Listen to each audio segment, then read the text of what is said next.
Hello everyone, आप सबने news पढ़ लिया होगा। सिलिकॉन वैली बैंक कोलैप्स हो गया। ये बैंक इतना बड़ा था कि 2008 के फाइनेंशियल क्राइसिस के बाद ये सबसे बड़ा बैंक कोलैप्स है और इसके कारण पूरी दुनिया भर के स्टार्टअप में पैनिक मच चुका है और इंडिया में भी इसका असर देखा जा रहा है। तो आप ये सोच रहे होंगे, यार जब बैंक डूबता है तो आम इंसान परेशान होता है, यहाँ पर स्टार्टअप क्यों परेशान हो रहे हैं?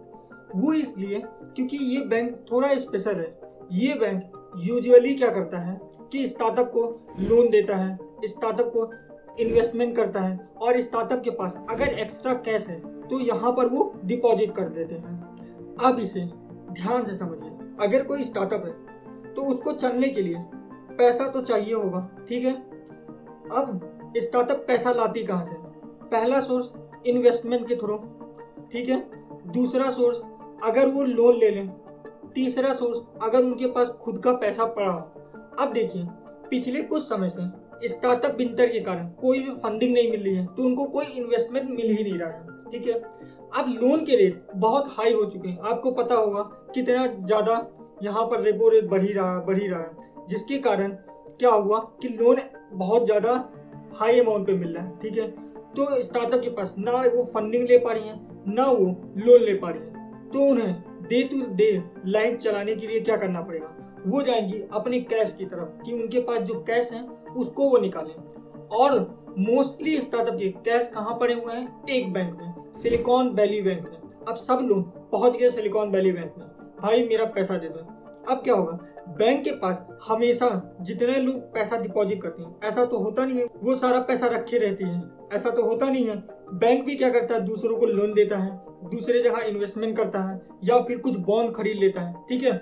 अब जैसे ही सारे लोग आ गए तो क्या हुआ? बैंक के पास कैश का क्रंच आने लगा, जिसके कारण पैनिक मचा और फिर दूसरे स्टार्टअप भी पहुंच गए कि यहाँ से पैसा निकाल लेते हैं, ऐसा ना हो मेरा पैसा डूब जाए। अब अगर सब लोग एक साथ पहुंच जाएंगे किसी बैंक में कि मेरा पैसा दे दो, तो क्या होगा? बैंक वहां पर पैसे नहीं दे पाएगा और कोलैप्स हो जाएगा और इसे कहते हैं बैंक रन। और यही सिलिकॉन वैली बैंक के साथ हुआ। तो इसका असर क्या होगा? देखिए, जैसा मैंने पहले भी बताया, इस समय स्टार्टअप के पास फंडिंग आ नहीं रही है, वो लोन ले नहीं पा रहे हैं क्योंकि इंटरेस्ट रेट बहुत ज्यादा है और उनका पैसा स्टक हो चुका है, जिसके कारण क्या होगा कि स्टार्टअप के पास कैश क्रंच हो जाएगा। अब अगर स्टार्टअप के पास कैश क्रंच हो गया है तो क्या होगा? ये लोग अपने एम्प्लॉयज को सैलरी नहीं दे पाएंगे, कोई ये नया प्रोजेक्ट शुरू करना चाह रहे हैं वो नहीं कर पाएंगे और कॉस्ट कटिंग करना पड़ेगा। और आपको पता है कॉस्ट कटिंग के नाम पे क्या होता है? ले ऑफ होते हैं। ये सारी प्रॉब्लम आने लगेगी। तो क्या ये हमेशा के लिए रहेंगे? शायद नहीं, क्योंकि इस कोलैप्स के बाद यूएस के एजेंसीज ने इंटरवीन किया है और वो शायद अब रिस्ट्रक्चर करें, कोशिश करें कि डिपॉजिटर का पैसा उनको लौटाया जाए। लेकिन ये सब तुरंत तो होगा नहीं, कम से कम कुछ टाइम तो लग सकते हैं और तब तक के लिए जो कैश क्रंच रहेगा वहां तक के लिए इन स्टार्टअप्स को प्रॉब्लम फेस करनी पड़ सकती है।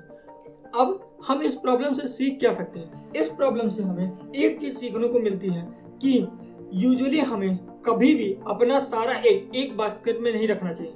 जैसे मेजॉरिटी ऑफ स्टार्टअप ने अपना मेजॉरिटी ऑफ पैसा एक बैंक में रखा हुआ था, जिसके कारण क्या हुआ? अगर वो बैंक कोलैप्स हुआ तो इनके पास कैश क्रंच आने लगा और स्टार्टअप को प्रॉब्लम फेस करने लगी।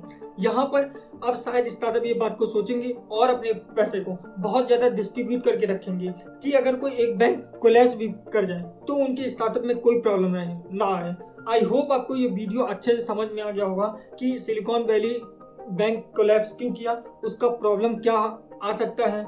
और अगर आप ये जानना चाहते हैं पार्ले जी इतना बड़ा ब्रांड कैसे बन गया, तो आप ये वाली वीडियो देख लीजिए। मिलेंगे नेक्स्ट वीडियो में। Till then good bye.